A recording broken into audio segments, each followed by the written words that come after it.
সামনে আমার এসে এখানে প্রতিবাদ জানাও। আমার এখানে জয় বাংলা একজন এই যে আসছে। নেন ভাই কি বলেন? এই জায়গায় আসছেন কেন? বলেন ভাই বলেন। জয় বাংলা ভাই বলেন। কি হইছে বলেন?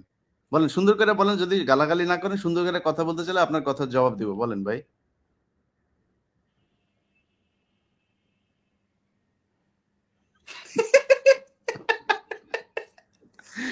কি হইছে ভাই, সমস্যা কি? আনমিউট করে হ্যাঁ? ইয়ে খোলেন, এটা খোলেন।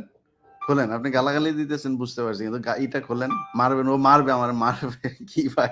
এরকম হাতুম-হুতুম করতেছেন কেন ভাই? এটা খুলে ফেলেন। এটা কি হইছে বলেন, বলেন। খোলেন, খোলেন, খুলে ফেলেন।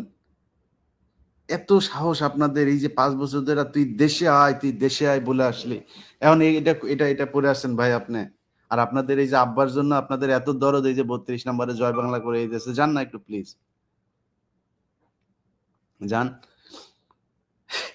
আপনার যান। আপনার কথা তো পাবলিক শুনবে না। আপনার বলছি চেহারা ওপেন করেন, আমি কথা দিচ্ছি। চেহারা ওপেন করেন, আমি আপনার কথা বলতে দেব। চেহারা ওপেন করেন। করেন, ওপেন করেন চেহারা।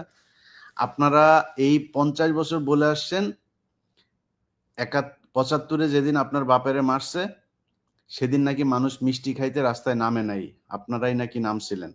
আজকে প্রমাণ হয়ে গেল যে আপনারা আপনার বাপেরে বাঁচাইতে সেদিনও যান নাই, আজকেও আসেন নাই।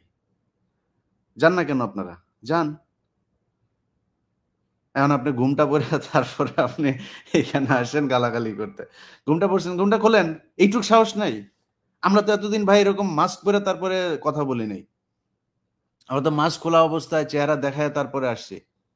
এখন আপনারা ঘুমটা পড়ে তারপর গালাগালি করতে আসেন কেন?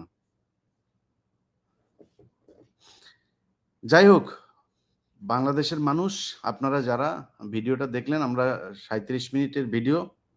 আমাদের অনুষ্ঠানের শুরুতেই আপনারা জানেন যে পিনাকি এবং আমরা ২ জন মিলে ভিডিওটা শুরু করেছিলাম। শুধু এই মেসেজটা দেওয়ার জন্য সেনাবাহিনীকে, যে সেনাবাহিনী যেন কোনো ধরনের রাজনৈতিক হাতিয়ার হিসাবে আর ব্যবহার না হয়।